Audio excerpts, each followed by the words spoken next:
ولتكن منكم أمة يدعون إلى الخير ويأمرون بالمعروف وينهون عن المنكر وأولئك هم المفلحون.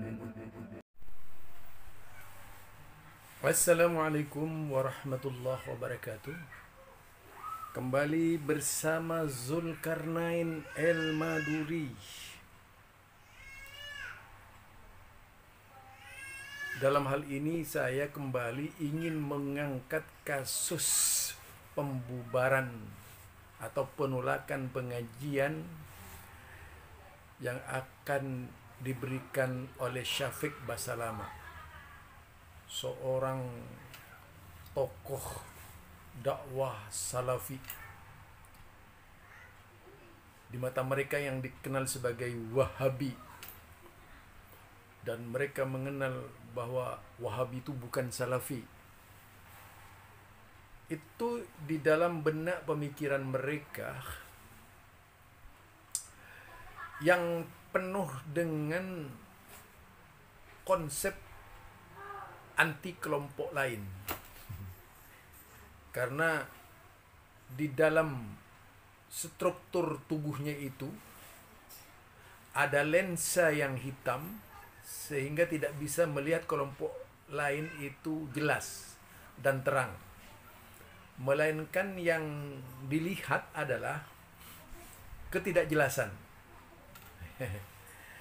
Nah, ini ada seorang muda Aswaja, termasuk yaitu YouTuber juga ya di kalangan Aswaja, bahkan mungkin masuk sederetan anak-anak muda yang paling depan membela kepentingan Aswaja. Tetapi kita harus berpikir, karena di dalam dunia Aswaja ini, dalam pengertian tanda petik adalah Nahdiyin, itu ada dua kubu. Kubu garis lurus dan kubu di luar garis lurus. Tidak tahu namanya apa, yang jelas yang paling diakui adalah kubu yang turun-temurun dipimpin sejak tahun 1926. Nah, yang ini kubu di luar 1926. Karena baru muncul di abad Kiai Said Akil Sirot yang disebut dengan NU garis lurus. Di antara salah satu kepribadian yang paling banyak menukik pendapat-pendapatnya, di samping menjerit-jerit dengan teriakan-teriakan anti Wahabi, itu adalah Idrus Ramli. Tetapi saya tidak ingin membahas dua kelompok yang berbeda ini. Saya ingin membahas tanggapan dari salah seorang, yaitu tanggapan dari salah seorang yang konon berada di dalam barisan, yaitu yang disebut dengan pluralitas. Orangnya disebut pluralis, kualitas yang benar-benar bisa menerima perbedaan. Apa benar begitu? Tapi kita dengar dulu, yaitu orasinya. Saya sebut orasinya, sebut orasinya orang ini. Pimpinan Cabang Gerakan Pemuda Ansor Kabupaten Grobogan, Jalan Untung Suropati nomor 32 Purwodadi, kode pos 58111. Saya langsung. Permohonan penolakan tabligh akbar Ustadz Syafiq Reza Basalamah LCMA kepada yang terhormat Bupati Grobogan, Kapolres Grobogan, Dandim Grobogan, Kepala Kemenak Grobogan di tempat. Assalamualaikum warahmatullahi wabarakatuh. Salam sejahtera dengan diiringi doa kepada Allah Subhanahu wa Ta'ala. Sholawat dan salam tercurahkan kepada Nabi Muhammad Sallallahu Alaihi Wasallam beserta keluarga, sahabat, dan para pengikutnya. sehubungan dengan akan diadakannya tabligh akbar di Masjid Jabalul Khair, Simpang 5 Purwodadi oleh Ustadz Syafiq Reza Basalamah LCMA pada hari Minggu 27 Maret 2022. Terkait hal tersebut, kami GP Ansor Kabupaten Grobogan dengan ini menolak keras dan meminta untuk tidak diberikannya izin pelaksanaan acara tersebut.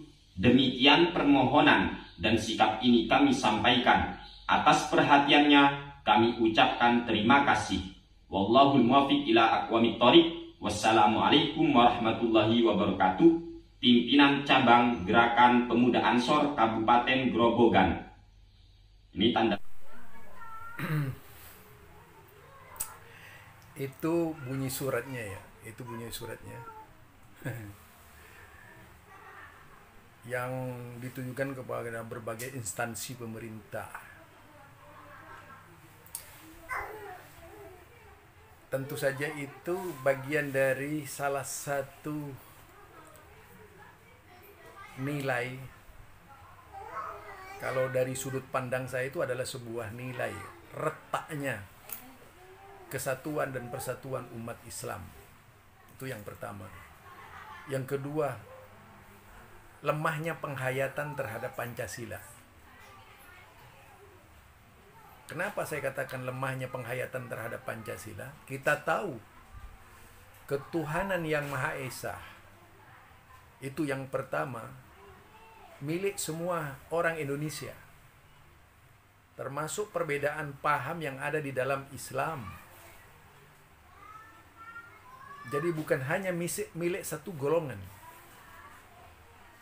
Jaminan melaksanakan ajaran-ajaran agama itu dituangkan dalam butir-butir undang-undang dasar yang menjamin setiap agama, artinya setiap paham yang ada di Indonesia menjalankan yaitu pemahamannya masing-masing sesuai dengan ketentuan yang berlaku di dalam paham-paham tersebut. Ada jaminan luar biasa. Nah, di situ mencerminkan adanya gangguan mental ya, ketika seseorang itu menolak paham yang berbeda hanya karena persepsi yang ditanamkan secara doktrin bahwa Wahabi itu salah. Sehingga yang terjadi adalah memandang Wahabi itu momok yang menakutkan dan bisa merusak keutuhan bangsa. Sebenarnya apa yang dimaksud bisa merusak keutuhan bangsa itu? Misalnya Wahabi akan menjadi gangguan karena sudah di dalam pemikiran kita orang yaitu kelompok Wahabi itu dipersepsikan sejahat-jahatnya dan sesesat-sesatnya. Inilah yang terjadi di dalam pemahaman-pemahaman Aswaja ya. Karena Ansor itu representatif dari Aswaja. Nah, dari ini kalau kita pahami dari penghayatan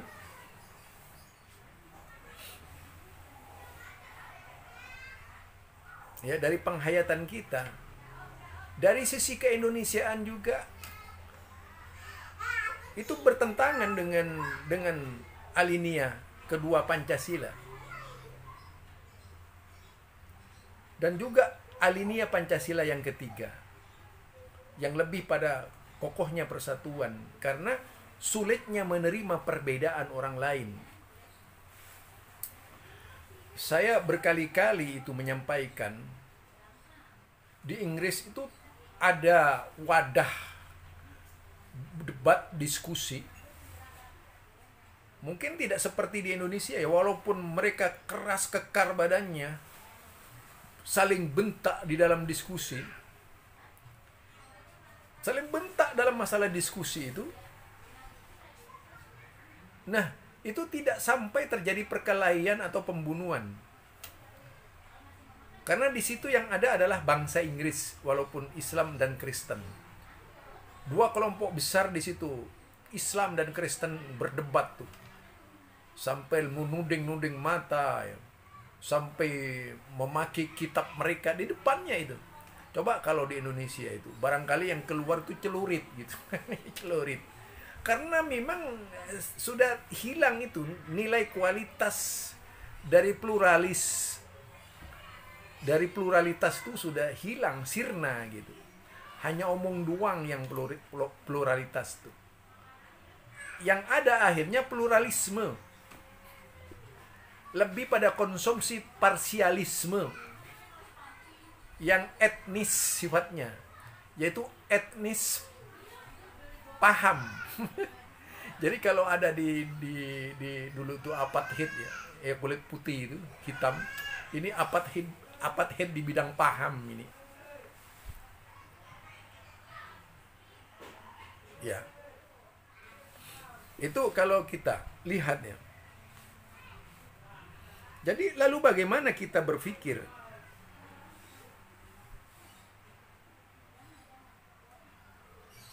Sudah pasti harus berpikir sebagaimana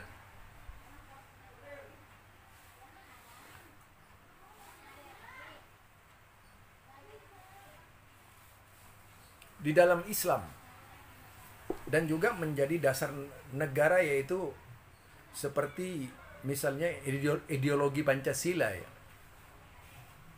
Di situ perlu ditanamkan kualitas ketuhanan yang Maha Esa, adanya kebersamaan. Yang juga tentunya adalah sikap, yaitu rasa kemanusiaan yang tinggi. Mengenyampingkan perbedaan, maksudnya di sini perselisihan, walaupun saling cekcok dan sebagainya, yang ada itu hanyalah tadi itu kebangsaan. Nah, kalau kebangsaan ini kan nilainya kemanusiaan, sudah pasti akan menghasilkan adil dan beradab. Adil dan beradab. Ini kalau sudah main tolak-tolakan itu tidak beradab namanya. Sebagai seorang Pancasilais ngaku dia tidak beradab sudah. Lebih beradab orang-orang yang ada di Inggris walaupun tidak Pancasilais gitu. Jadi bagaimana mereka mengemukakan pendapat sekeras-kerasnya terhadap agama Islam dan Islam terhadap agama Kristen, tapi tidak pernah terjadi perkelahian, apalagi kemudian pencegahan, pembubaran dan sebagainya. Nggak ada itu.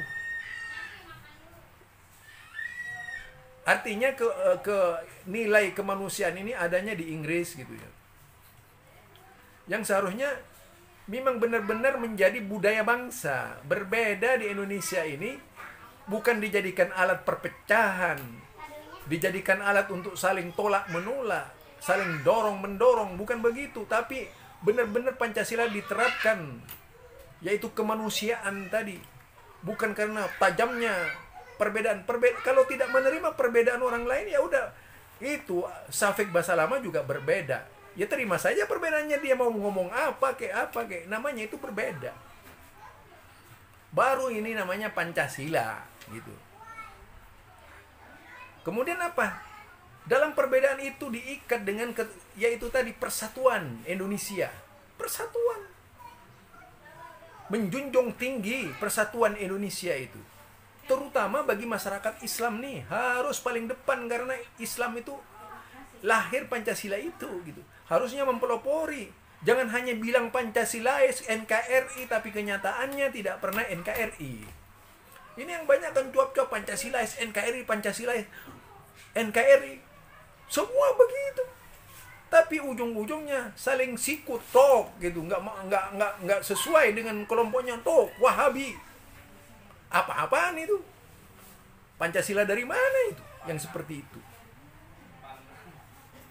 Ini ya. Itulah yang ingin saya sampaikan kepada usulan juga, direnungkanlah kepada mereka yang menyebut dirinya Ansor, apalagi dari sisi Ansor. Kalau di dalam surat Al-Quran itu min ansori ilallah, yaitu yang artinya memberikan bantuan, pertolongan karena Allah. Bukan kemudian menebas yang satu, membiarkan yang satu. Itu tidak ansori lagi namanya. Ini kalau dari sisi bahasa ya, yaitu bahasa Al-Quran. Tadi saya bahas tuh Al-Quran. Itulah sebabnya Ansor itu menjadi salah satu nama dari masyarakat Madinah yang tinggal mukim di sana itu. Mereka tinggal di sana, menolong kaum muhajirin. Nah, itu namanya harus diabadikan benar-benar sebagai pengabdi kepada agama. Kalau mau ke Indonesia, ya benar-benar Indonesia lah. Kemudian apa? Yang keempat itu yaitu menggunakan musyawarah, amruhu syura bainahum. Persatuan ittihadul itu tadi. Apa? Istilahnya ittihadul Indonesia, persatuan Indonesia itu. Persatuan dan kesatuan ya. Sebagaimana yang tadi kemanusiaan. Jadi kemanusiaan inilah yang harus dilahirkan. Nilai insaniyahnya itu betul-betul tumbuh. Yang membawa kualitas keadilan. Tidak tebang pilih gitu. Bukan karena Wahabi, bukan karena siapa gitu. Sama. Tidak kemudian selalu menyoroti Wahabi, menyoroti Muhammadiyah. Apa-apaan itu? Di mana letaknya itu keadilannya itu? Yang seharusnya sekarang dilakukan oleh kita sebagai bangsa itu adalah saling menghormati, bukan saling cekal jagal dan sebagainya. Itu sudah tidak Pancasilais. Saya dulu ingat, saya masih ingat tuh penataran-penataran masih di P4 Pedoman Penghayatan Pengamalan dan Pancasila di zaman Pak Harto sampai sekarang masih melekat di otak saya itu. Karena saya juga dulu itu pernah menyumbangkan pemikiran kepada Kabupaten Buntok Barito Selatan di zamannya Bupati Asmawi Agani itu. Sudah meninggal beliau ya setelah jadi gubernur, katanya mati dalam tahanan, saya kurang tahu itu. Nah, kalau kita lihat di situ, jadi memang butuh sekali anak-anak bangsa itu tidak hanya sekedar ngomong ini Pancasilais, NKRI, tapi buktikan. Kalau Anda itu Pancasilais, buktikan. Kalau Anda itu adalah NKRI. Jangan pernah membenci. Kalau sudah istilah Rasulullah, la takdab. Jangan kau marah gitu. Itu ya, jadi kebencian itu tidak akan menyelesaikan masalah. Kebencian itu akan menjadi maradul qalb. Hati yang berpenyakit terus-menerus akan menjadi dasar-dasar keyakinan bagi mereka yang benar-benar menanamkan kesalahan kepada orang lain. Coba banyak pelajari itu, kalau perlu itu magang ke Inggris tuh. Perselisihan pendapat yang tajam dan runcing itu gitu. Tidak pernah berakhir dengan saling tembak, walaupun yang di sini kan sebenarnya dipicu. Lah ketika itu memicu, kemudian perasaan paling benar. Paham saya paling benar. Ini sudah pasti. Tidak boleh diusik paham saya ini. Nah, kemudian orang yang berbeda dengan pahamnya itu dianggap merongrong karena berbicara bahwa paham yang diyakininya itu bagi mereka adalah salah, lalu dianggap berong. Tidak begitu. Sama kalau di Inggris tadi itu seperti itu misalnya. Mereka kan berada dalam satu keyakinan, Kristen, Islam. Seandainya orang Kristen di Inggris itu merasa paling benar, kemudian amarahnya melonjak, lah orang Islam tadi yang ada di depannya itu barangkali ditendang saja langsung gitu, dicotos. Ini tidak pernah terjadi dalam diskusi sekeras itu, karena memang tidak mau memicu permasalahan. Itu baru namanya hebat, baru namanya keadilan sosial itu di situ. Baru itu namanya juga adalah kemanusiaan yang adil. Kemanusiaan yang adil meletakkan pada porsinya masing-masing. yang paham ini adalah porsinya. Kalau toh kemudian ada misalnya ajaran yang mungkin bersinggungan, NU tahlilan, Muhammadiyah tidak tahlilan, kemudian Muhammadiyah membicarakan tentang hukum tahlilan, itu bukan berarti berbicara NU. Itu baru hebat tuh pemikiran begitu tuh. Salafi anti tahlilan, NU tahlilan. Ketika Salafi membahas tahlilan dari sisi paham, dari sisi pemahaman agama, itu salah misalnya, nggak perlu marah yang NU. Karena dia pahamnya Salafi. Misalnya NU, Muhammadiyah, kemudian mengkanter Salafi, menjelaskan pahamnya sendiri gitu ya, menjelaskan pahamnya sendiri untuk warganya. Ya biarlah untuk warganya kok. Kenapa harus dihalangi? Lah kemudian sekarang ada media. Media ini bebas, siapa saja boleh. Kan sudah diberi hak menjawab. Tidak perlulah kemudian dilakukan sikap-sikap arogan. Apalagi membubarkan, itu sudah nilai ke Pancasilanya sudah tidak ada lagi gitu. Itu ya kalau mau berbicara Pancasila. Mari kita lanjutkan ya. Tanda tangan Ketua Harsono SPD, kemudian Sekretaris Widiyoko STSH MSI MKN ini. Terus tembusan disampaikan kepada yang terhormat 1.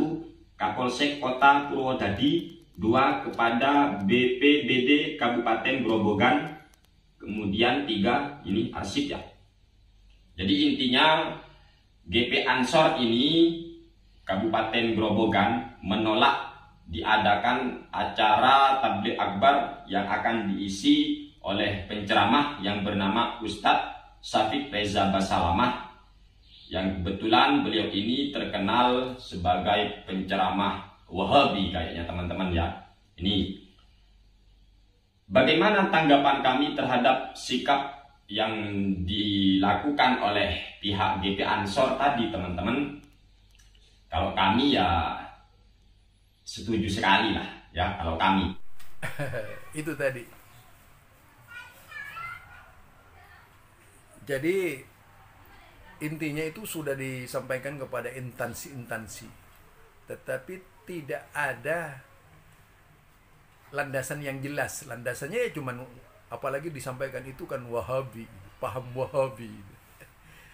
Karena memang sudah terbatas sekali ilmu pengetahuannya itu, gambarannya Wahabi itu sangat sangat menakutkan. Wahabi, wow.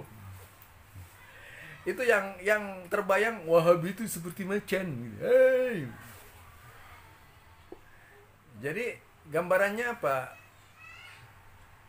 Gambaran Wahabi itu seperti vampir yang akan mengisap darah mereka gitu. Seolah-olah begitu ya. Wahabi itu macan yang ingin mencengkram mereka gitu. Wahabi itu gondoruo bagi mereka itu. Seolah-olah begitu gitu. Inilah yang tentu saja bisa melahirkan sikap-sikap anti tadi itu. Coba bayangkan misalnya Anda menggambarkan saya. Udahlah, saya orang baik-baik kayak apa misalnya ya, anggap saya orang paling baik di kampung saya. Tapi kemudian saya membisikkan kepada setiap orang-orang apa, teman saya membisikkan kepada setiap orang. Tuh si Zul begini. Lah pada akhirnya karena saya punya misalnya kekayaan di fitnah, itu hasil nggak beres tuh. Itu hasilnya berbagai macam cara lah, pesugih dan sebagainya. Apa yang terjadi itu? Orang ramai-ramai datang ke rumah saya itu, lalu dihancurkan rumah saya. Itu kan sering terjadi begitu. Jadi pola-pola seperti ini nih sebenarnya pola sakit hati. Apa ya? Harusnya kalau itu ilmu dihadapi dengan ilmu gitu. Bukan dihadapi dengan nakut-nakuti. Jadi kalau ilmu itu dihadapi dengan ilmu, itu baru hebat namanya. Tapi kalau ilmu dihadapi dengan kekuatan, itu berarti orang tidak berilmu. Itu. Ketika orang merasa mampu menghadapi Imam Hanafi debat tuh, dia datang ke Imam Hanafi, datanglah ke Imam Hanafi. Ada seorang namanya Ibnu Wahab, itu salah seorang tabi'in nih, yang ikut datang kepada Imam Malik misalnya itu. Dia bahkan menyalahkan Imam Malik gitu. Tapi Imam Malik nggak marah, malah bersyukur gitu. Namanya itu ilmu dilawan dengan ilmu. Kalau sekarang ilmu dilawan dengan cara kasar, itu kasar namanya. Menunjukkan memang tidak punya kemampuan untuk menghadapi mereka itu. Sehingga dilakukan berbagai macam kekuatan. Apalagi di situ ada hubungan yang sangat politis gitu. Ini tentu menjadi hal yang kurang baik di dalam yaitu dialog kebangsaan. Kalau saya menganggap perbedaan itu dialog saja, tidak menganggap bahwa perbedaan itu permusuhan. Saya mau ngomong apa saja, kalau tuh saya punya landasan, saya berbicara itu. Saya dilatih seperti itu untuk diskusi tapi tetap sehat pikiran itu. Bukan kemudian muncul yaitu kualitas sultan, kemudian persepsi tentang Wahabi itu udah gitu, sesat, menyesatkan, main klenex kemana-mana itu. Nah, yang seperti ini namanya sudah tidak menunjukkan orang yang berilmu, tapi lebih tepat dikatakan tong kosong nyaring bunyinya gitu. Kalau orang berilmu tidak menghadapi sesuatu itu dengan cara-cara yang tidak elegan bagi kelompok lain, aja diskusi. Pak Safik misalnya, kalaupun nggak mau sopan terhadap Safik, hey Safik, boleh nggak saya bertemu Anda? Kita diskusi gitu. Baik-baik. Atau pakai adab ke-Indonesiaan. Orang Indonesia ini kan adab-adab. Apalagi orang Madura itu adab banget orang Madura ini. Ada kiai saja nuwunnya luar biasa. Kepada yang tua nuwunnya luar biasa, itu orang Madura. Kromo inggilnya luar biasa dalam Jawa begitu loh. Jadi punya kromo inggil, tata kromo itu. Bukan kebencian. Ini akhlaknya sebagai bangsa timur hilang gara-gara benci Wahabi itu. Seperti tidak berakhlak sama sekali. Pakai kulo nuwun dan sebagainya. Saya mohon kesediaan Ustadz, ayo diskusi bersama gitu. Nah begitu caranya. Saya yakin Safik mau dibegitukan tuh. Seperti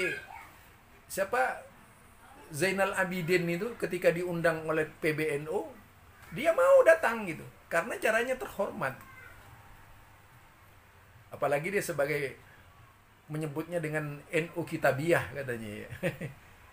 Jadi menurut saya hal ini perlu dibangun juga oleh yang lain-lainnya ke bawah itu. Bukan kemudian bersuara sumbang dan mengeluarkan statement-statement yang kasar, di samping juga membubarkan pengajian itu. Itu sudah hilang tata keramanya bagi orang timur itu. Bagi kita di timur nih, orang timur itu orang Madura ya. Kalau di Madura jangan macam-macam, orang nggak sopan itu, aduh. Tapi orang Madura ini adabnya tinggi-tinggi, akhlaknya juga tinggi ya. Walaupun akhir-akhir ini mengalami yaitu tadi distorsi, yaitu tadi karena kebencian kepada kelompok lain, Wahabi misalnya, akhirnya sangar berbicara dengan orang lain. Padahal dulu seingat saya, selagi saya di NU itu ada rambu-rambu yang harus dipakai oleh santri seperti saya. Seperti kitab Ta'alim Muta'alim itu, yang mendidik kita memiliki tata krama baik kepada sesama ataupun kepada guru ataupun kepada siapapun yang berilmu. Tapi kemudian ini menjadi sirna dan hilang. Tidak berlaku lagi kitab Ta'alim Muta'alim. Kalaupun berlaku itu bersifat parsialisme itu. Ini nggak bagus sudah. Tuh lagi, mari kita lanjutkan. Setuju sekali Karena mengapa demikian teman-teman? Gini, jejak digital ataupun video-video daripada Ustadz Syafiq Reza Basalamah itu juga sudah banyak ya di YouTube. Dan yang sangat memukul hati kami sebagai warga Indonesia, utamanya yang cinta akan keragaman, yang cinta akan perbedaan pendapat teman-teman ya, dan saling menghargai maksud kami. Kami sangat merasa gimana itu teman-teman mendengar salah satu ceramah dari Ustadz Syafiq Reza Basalamah ini, hafizahullah ta'ala wa atala umroh, tanpa mengurangi rasa hormat dan takdim kami kepada beliau. Ada salah satu ceramah beliau itu yang sangat mengiris hati kami, di mana pada waktu itu di salah satu ceramahnya beliau itu sempat menyinggung perasaan umat ini teman-teman, yaitu ketika beliau lagi berceramah, kemudian ketika beliau itu bertanya kepada jemaahnya habis sholat maulid, seumpama sholat berjemaah, biasanya orang-orang itu membaca apa? Kemudian para jemaah menjawab, zikir bersama. Akan tetapi apa ucapan daripada Ustadz Syafiq Reza Basalamah? Ketika jemaah sudah menjawab bahwa yang dibaca oleh orang-orang yang setelah selesai sholat berjemaah itu zikir bersama, malah dianggap itu nyanyi-nyanyian teman-teman. Jadi Ustadz Reza Basalamah ini, Syafiq Reza Basalamah menyatakan nyanyi-nyanyian katanya. Bayangkan, orang lagi zikir kepada Allah, mengingat Allah Subhanahu wa Ta'ala, mengingat Sang Pencipta, malah dianggap nyanyi-nyanyian oleh Ustadz Syafiq Reza Basalamah. Tentu ini sangat menyakiti orang-orang yang mengamalkan zikir berjemaah. Itulah tadi paparan dari sahabat saya, teman saya ini,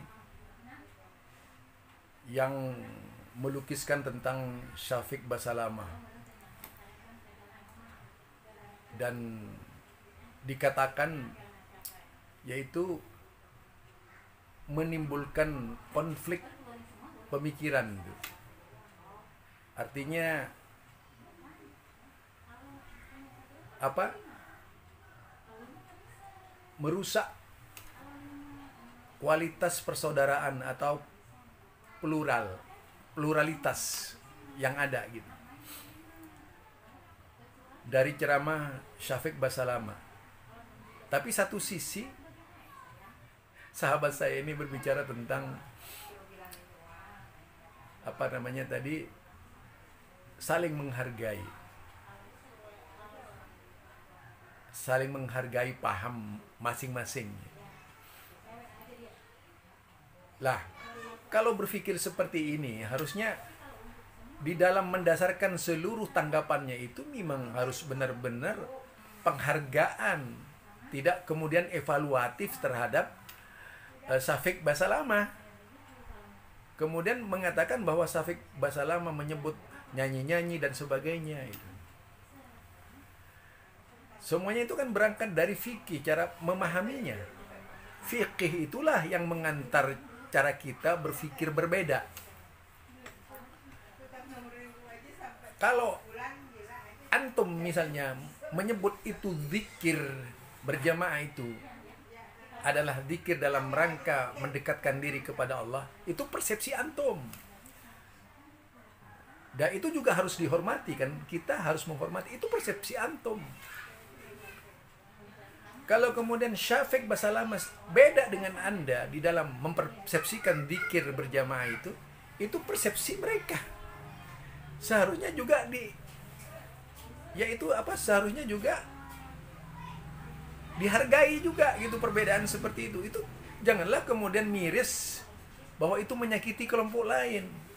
Misalnya saya di Muhammadiyah tidak pakai usalli, di NU tidak pakai usalli. Muhammadiyah membahas tentang kunut misalnya, pakai usalli juga membahas tentang kunut. Di NU kunut dipakai, di Muhammadiyah kunut tidak dipakai misalnya.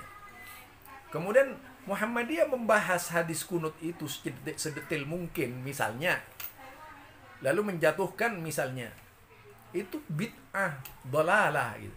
Lah itu persepsi Muhammadiyah.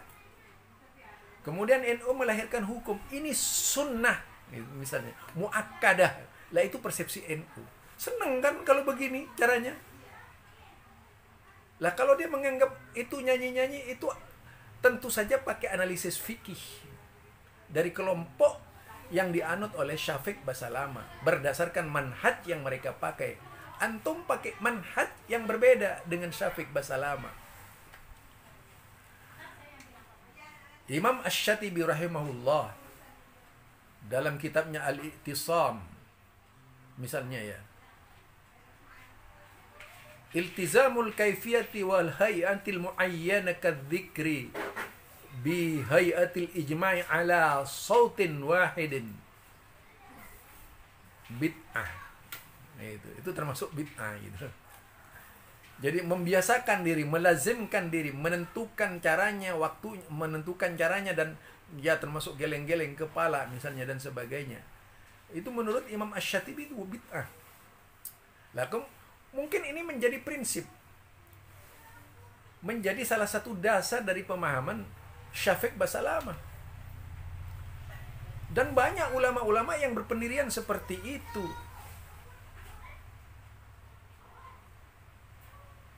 Karena sekarang ini nasyid saja itu pakai kalimat-kalimat Allah, dinyanyikan sedemikian indah oleh mereka itu. Seperti dulu Uma Irama saja pernah menyanyikan la ilaha illallah di dangdut. Itu akhirnya kan begitu. Kalau mau lihat tuh.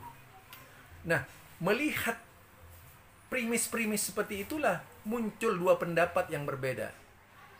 Misalnya di NU misalnya, berpaham itu adalah sunnah, ya sudah amalkan, itu keyakinan NU. Di sini beranggapan itu nyanyi-nyanyi, ya ini keyakinan mereka. Tidak perlulah kita itu kemudian tersinggung. Senang kalau begitu tuh. Itu namanya menjaga kesatuan. Seperti kelompok, kalau di dalam Kristen itu ada kelompok Katolik dan kelompok Protestan. Sekarang kan banyak kelompok-kelompok berbeda-beda. Itu persepsinya berbeda-beda, saling tendang mereka dalam berpendapat, bukan saling tendang orangnya, pendapatnya gitu. Tapi mereka hidup biasa-biasa saja. Bahkan bersatu ketika menghadapi musuh di luar agamanya. Lah seharusnya kita begitu. Kita ini diajarin oleh Allah untuk tetap bersatu. Mereka yang bisa menghilangkan perselisihan itu dikatakan illa man rahima rabbuk, melainkan yang mendapatkan kasih sayang dari Allah. Yaitu apa istilah kasih sayangnya Allah, yang berada dalam kasih sayang Allah, itu yang bisa bersatu. Istilah Al-Quran kalau kita lihat ya apa ya,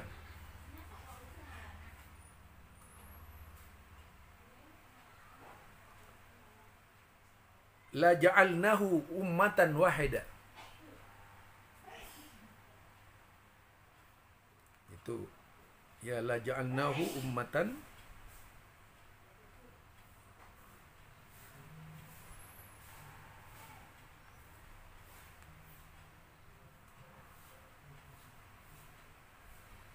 ini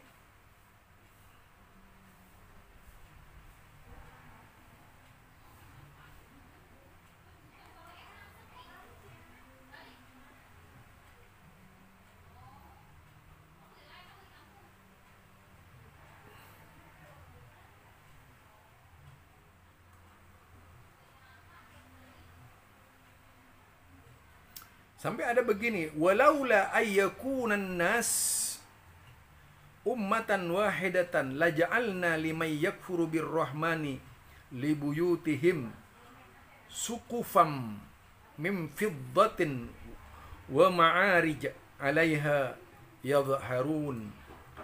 Jadi dan sekiranya bukan karena hendak menghindari manusia menjadi umat yang satu dalam kekafiran, tentulah kami buatkan bagi orang-orang yang kafir kepada Tuhan yang Maha Pemurah loteng-loteng perak bagi umat mereka dan juga tangga-tangga. Ini kalau kita lihat ya, istilah seperti ini banyak di dalam Al-Quran. Allah itu bisa menyatukan, nggak perlu ustadz, nggak perlu mubaligh, nggak perlu ini. Kalau memang kita itu tidak dikatakan fastabiqul khairat di dunia ini. Nah, kalau antum merasa itu fastabiqul khairat, ya tanggapi dengan ilmu, bukan dengan tindakan tuh. Itu namanya baru hebat tuh, orang berilmu. Tapi kalau kemudian tindakan kasar, itu tidak akan menyelesaikan masalah.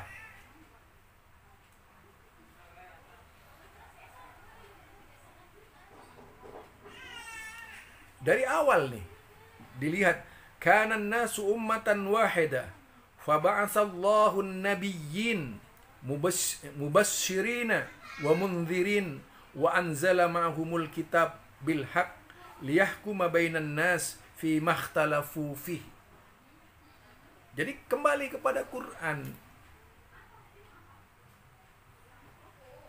Terjadinya perselisihan-perselisihan itu, ini misalnya, walau sya'allah laja'alakum ummatan wahida. Jika Allah menghendaki umat ini bisa bersatu, ya tak perlu Muhammadiyah, tak perlu NU, tak perlu apa dan sebagainya. Tapi tujuannya mereka biar berlomba, adanya NU, Muhammadiyah, Persis, Al-Irsad, Salafi. Itu semuanya berlomba dalam kebaikan. Terserah Allah yang menilai siapa yang terbaik di sisi Allah. Kan kita tidak tahu siapa yang terbaik gitu. Karena semua merasa kita ini adalah penegak kebenaran. Tidak ada yang merasa penegak lain kebenaran. Biarlah Allah yang menguji kebenaran kita, siapa di antara kita yang paling benar. Jadi tidak perlu kita ngamuk-ngamuk gitu. Kemudian, wa ma kana an-nas illa ummatan wahidah. Walau syaa la ja'alan nas ummatan wahida wa la yazaluna mukhtalifin. Jikalau Tuhanmu menghendaki, tentu Dia menjadikan manusia umat yang satu, tetapi mereka senantiasa berselisih pendapat. Itu sampai kiamat tuh berselisih pendapat tuh. Lah kalau ini dijadikan patokan Anda, itu membiarkan sajalah selisih pendapat, tak usah miris-miris, tak usah sakit hati mau dibilang apa gitu. Buktikan bahwa itu kebenaran, itu saja cukup. Tidaklah dengan cara melahirkan sikap-sikap arogan yang menunjukkan retaknya kualitas kebangsaan. Itu ya. Ada lagi ayat selanjutnya ini. Tadi itu surat Hud. Saya sebutkan yang pertama itu tadi surat ayat 48 dari surat Al-Maidah. Kemudian yang kedua adalah yaitu surat Hud. Walau syaa rabbuka laja'alan nasa ummatan wahida wala yazaluna mukhtalifin. Jadi perselisihan terus terjadi sampai hari kiamat ini. Itu janji Allah. Anda ingin menyatukan umat misalnya dengan cara paham Anda, itu akan menambah permasalahan justru. Karena kemudian umat lain juga akan berpikir, akan menyatukan umat dengan cara mereka ya. Jadi biarlah sekarang itu Allah menilai siapa yang terbaik. Kalau mau menerima ayat ini itu. Kemudian walau syaa la ja'ala, kemudian dikatakan begini, walau syaa Allah la ja'alakum ummatan wahida walakin yudhillu man yasha wa yahdi man yasha. Jadi kembali kepada masyiatillah, kehendak Allah. Tapi dialah Allah yang menyesatkan siapa yang dikehendaki. Ini namanya sifat masyiatillah. Wa yahdi man yasha, dan memberikan petunjuk kepada siapa yang dikehendaki. Masyiatillah itu semua. Siapa di antara kita yang lurus itu belum ada yang tahu. Yang tahu Allah. Kita di dunia ini usaha, keyakinan bahwa ini adalah kebenaran, itu keyakinan kita. Tapi yang menentukan hakim yang sebenarnya itu adalah Allah. Tidak ada yang salah dengan Al-Quran, tidak ada yang salah dengan hadis. Hanya pembuktiannya jelas di hadapan Allah Subhanahu wa Ta'ala, itu semuanya. Itu ya. Jadi itu perkataan saya, pendapat saya, yang tentu saja bisa dikanter dengan Anda itu. Karena Anda jelas punya pikiran juga untuk mengkanter saya itu. Itu sudah digambarkan semua dalam benak saya. Kita lihat lagi. Intinya apa? Kalau sampean itu tidak mau zikir berjemaah setelah selesai sholat berjemaah, silakan, itu hak Anda. Namun tolong hargai orang-orang yang mau zikir berjemaah. Mau tidak mau niat mereka baik. Mau tidak mau mereka itu ingin mengingat Allah Subhanahu wa ta'ala. Kok malah Anda menganggap zikir berjamaah itu nyanyi-nyanyian? Namun alhamdulillah setelah itu beliau minta maaf. Yaitu di video setelahnya membuat klarifikasi permohonan minta maaf itu, teman-teman ya. Minta maaf, alhamdulillah. Ini salah satu teman-teman, salah satu sikap yang kurang bijak. Sebagai penceramah, sebagai dai, tolonglah hargai perbedaan. Sip. Jadi itu tadi ya, tolonglah hargai perbedaan. Nah, kalau memang Anda itu paham dengan perbedaan, ya nggak usah lah juga mengusik-ngusik Wahabi. Ini kan kadang-kadang begini nih. Yang begini inilah yang tentu saja perlu diluruskan, didudukkan. Tadi sudah dikatakan, dia itu menyamakan persepsi orang berzikir, ada orang yang berzikir itu menyanyi yang pertama. Meskipun misalnya hal itu juga tidak bisa dipandang salah, karena itu di mana-mana terjadi diskusi seperti itu.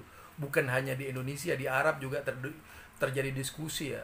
Di Yaman terjadi diskusi, di Mesir juga terjadi diskusi semacam itu. Kalau dianggap biasa-biasa saja ya nggak perlulah. Saya pikir itu sampai kemudian orang yang berzikir banyak. Saya tidak ingin menyamakan orang berzikir dengan orang musyrikin, tidak ya. Ini saya hanya ingin berbicara. Setiap orang yang beragama di Indonesia ini jelas berbeda Tuhannya, ya, berbeda ajarannya, berbeda kitabnya. Anda saja bisa menghargai itu. Nah, istilah menghargai ini ya membiarkan pendapat itu.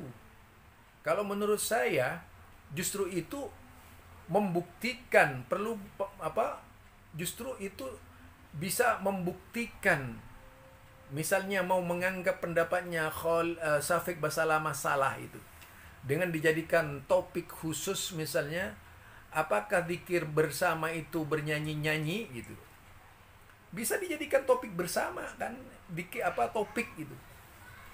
Kemudian undang beberapa pakar di situ ya, berapa pakar termasuk ya dari kelompok-kelompok yang dituduh Wahabi tadi itu, didatangkan mereka, tentunya dengan penuh persaudaraan. Jika misalnya tetap berbeda itu ya,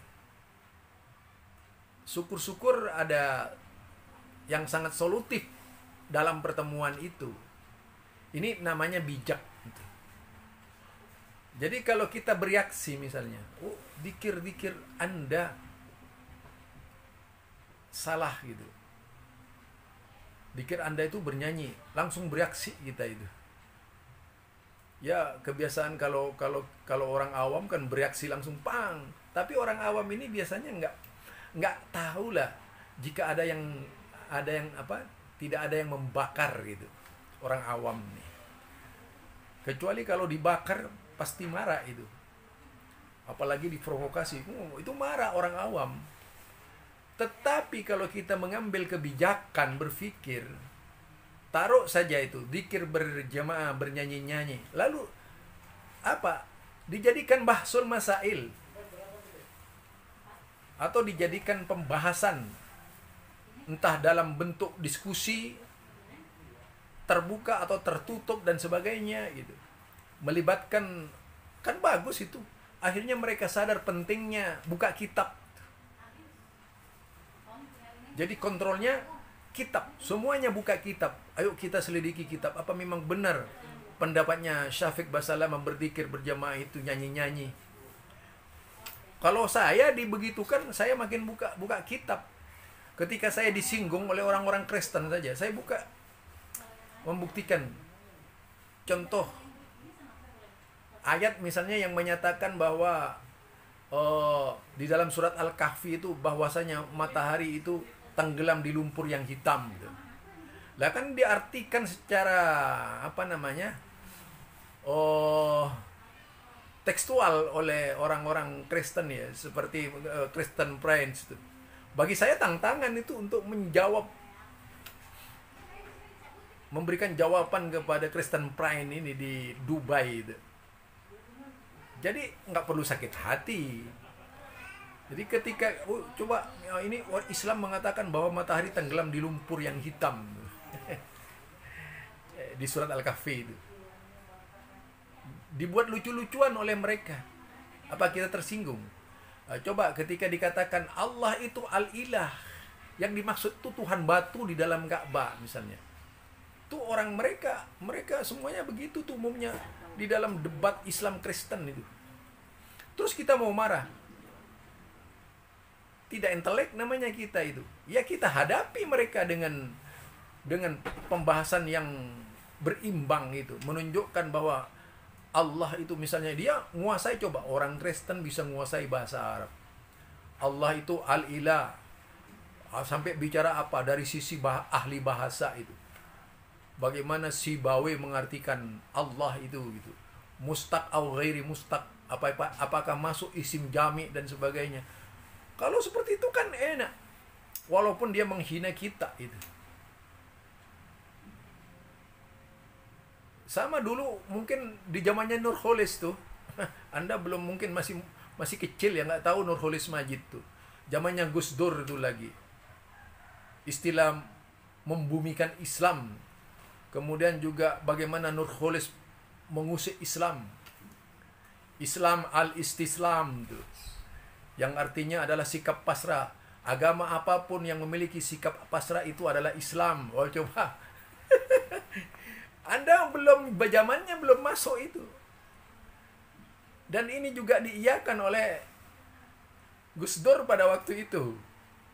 Tapi saya anggap itu adalah nalar kalangan intelektual masa itu ya.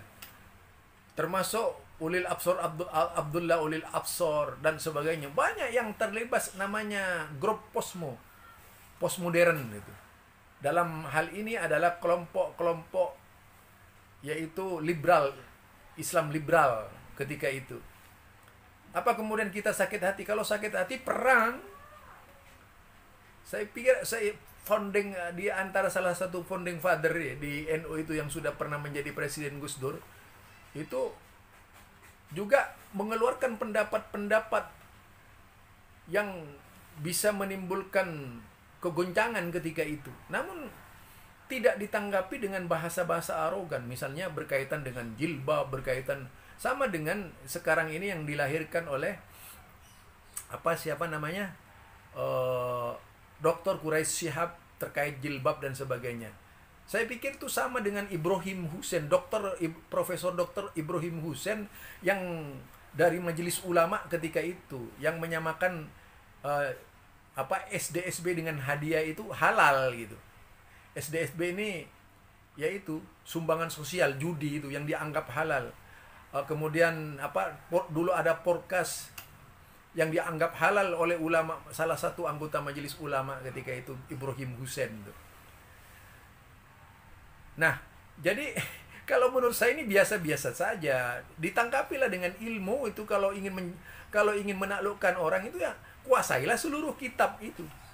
Jangan cuman bisa dikir Wahabi. Ntar matinya bisa nyebut Wahabi itu loh. Gimana sih ketika ditarik oleh malaikat Wahabi, mati kita itu. Itu ya dari saya ya. Kalau memang Anda tidak mau tidak mau zikir berjemaah, nggak perlu Anda itu malah nyinyir terhadap orang-orang yang zikir berjemaah dengan mengatakan yang mereka baca itu nyanyi-nyanyian. Ini kan keterlaluan. Dan itu videonya sudah viral. Kami nggak perlu kasih cuplikan lagi. Viral itu sudah teman-teman. Ini tolonglah. Tapi untungnya Ustaz Syafiq Riza Basalamah ini sudah minta maaf. Untungnya. Gimana ya? Masa hanya karena berbeda pendapat, hanya karena tidak sepaham, malah menuduh orang yang lagi zikir kepada Allah, zikir bersama, kok malah dianggap nyanyi-nyanyinya. Ini kan keterlaluan, teman-teman, keterlaluan. Walaupun sudah minta maaf. Gimana ya? Saya rasa orang sekarang itu perlunya belajar perbandingan. Perlunya belajar perbedaan pendapat. Karena gini, teman-teman, orang itu kalau tidak mengerti, tidak paham perbedaan pendapat di antara ulama, itu biasanya menganggap literatur ataupun kitab yang ia baca sebagai satu-satunya kebenaran. Karena kurang bahan bacaan. Jadi orang itu kalau hanya satu bahan bacaannya, contoh, dia membaca hukumnya ini haram, tapi dia sudah nggak punya bahan bacaan yang lain. Ini bisa jadi dia akan menyalahkan orang yang mengamalkan pendapat ulama yang mengatakan halal. Kenapa demikian? Karena dia itu tidak tahu, tidak punya kitabnya, tidak punya bahan bacaan yang lain, kecuali yang ngomong haram tok. Gitu. Sehingga, wow, hebat. Artinya itu pelajaran buat antum sendiri itu. Jadi tidak hanya dari mazhab antum sendiri yang dibaca, antum tuh lebih luas lagi buka kitab. Sekarang kan aksesnya kitab tuh gampang. Kalau kemudian menekankan itu agar tidak fanatik lah istilahnya gitu ya. Saya ini kadang-kadang aneh dengan cara berpikir seperti itu, merasa aneh. Artinya itu memukul antum sendiri sebagai seorang ustadz.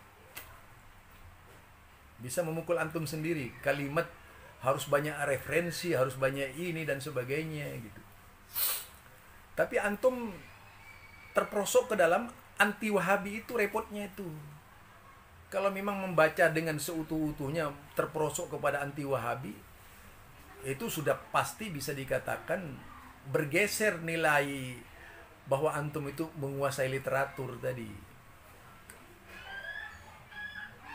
Dalam berbagai torikoh itu kan memang ada dikir-dikir sampai geleng-geleng kepala, sampai benar-benar bernyanyi itu sampai diikuti dengan apa namanya, kecapi dan sebagainya, berputar-putar dan sebagainya, kelompok sufi misalnya dan sebagainya.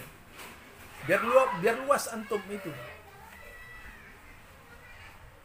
Tidak ada orang yang melarang zikir kepada Allah Subhanahu wa taala. Bagi gereja misalnya itu, orang bernyanyi itu dalam rangka ingat kepada Tuhan. Oma Irama sendiri satu contoh itu, menganggap itu adalah dakwah, menganggap itu lillah karena Allah. Jadi itu pendapatnya Oma Irama, yang tentu saja apakah itu keluar dari manhaj atau tidak kan perlu dibuktikan saja, kan begitu. Nah, dari teman-teman Salafi ini, ketika menarik rambu-rambu itu, ketidakbolehannya, keharamannya, atau kemusyrikannya dan sebagainya, ya dicarilah pembantingnya. Kalau dicari yaitu yang mengkanter sikap-sikap seperti itu misalnya, apakah benar pendapatnya Salafi ini, dibuktikan gitu. Artinya di sini yang paling harus banyak referensi orang. Kalau saya dengan Wahabi itu tidak ragu, mereka itu banyak referensinya ya. Jadi referensinya banyak banget. Saya pernah itu loh membaca artikel Idrus Ramli ketika diskusi dengan yaitu siapa, Abul Jauza. Padahal yang dilayani Idrus Ramli itu jauh lebih muda, 20 tahun dari Idrus Ramli, masih anak-anak gitu. Tapi saya melihat Idrus Ramli itu berkali-kali out dari pembicaraan. Ketika buat artikel, Abul Jauza ini ternyata literaturnya jauh lebih kitabnya Idrus Ramli itu. Di Ciumas, ya di Ciumas itu rumahnya. Ya, sekarang mendirikan pesantren dia. Nah, itu sangat luar biasa. Sebenarnya kalau melihat dari sisi keilmiahan, Idrus Ramli itu tidak ada apa-apanya dibandingkan. Cuma Idrus Ramli itu menang marah-marahnya doang menurut saya. Sikapnya doang, tidak menunjukkan keilmuannya ketika berhadapan dengan Abul Jauza itu. Cobalah lihat cara berpikirnya itu, asalkan bijak saja. Antum baca cara berpikirnya Idrus Ramli dengan cara berpikirnya Ustadz Firanda dalam menulis itu berbeda jauh. Kalau Idrus Ramli itu lebih pada emosi, Firanda itu lebih pada literatur. Itu perbedaannya. Sama-sama mengungkap, menyingkap. Yang Idrus Ramli itu diburu oleh kebenciannya tadi. Lebih banyak umbul-umbulnya anti Wahabi ketika menanggapi tulisan Firanda. Atau menanggapi tulisan yang lain gitu. Kalau saya melihat kitab buku-bukunya ya bagi saya sih nggak ada yang kualitas ya. Bukunya hanya berisi caci maki saja gitu. Karena saya banyak belajar dari berbagai pemahaman-pemahaman yang ada. Sehingga tidak mudah berpikir begitu. Di Muhammadiyah saya tidak diajari untuk fanatik kepada siapapun. Misalnya saya mengkritisi Muhammadiyah, memberikan masukan Muhammadiyah. Orang Muhammadiyah nggak marah. Itu dianggap biasa-biasa saja, walaupun saya dari Muhammadiyah misalnya. Keterbukaan, bahkan kalau misalnya ada yang berani mengkritik Tarjih, silahkan, kata pengurus-pengurus pimpinan-pimpinan Muhammadiyah, silahkan presentasi di hadapan kami. Ya kalau dikritisi jangan marah nantinya itu. Itu baru hebat itu loh, orang begitu tuh. Jadi tetapi ingat, yang namanya manusia itu mahalul khata' wa nisyan. Tempatnya salah dan dosa. Salah dan lupa ya. Jadi namanya saja an-nas, dari sisi manusia nas. Jadi bisa saja manusia itu memang mudah lupa gitu. Kalau main tasrif seperti itu nantinya, ke sana arahnya. Nah, dari situ mungkin kita memang harus membuka diri. Bukan hanya orang-orang, kita semuanya itu harus membuka diri. Tak perlulah sakit hati mau dibilang nyanyi-nyanyi apa dan sebagainya.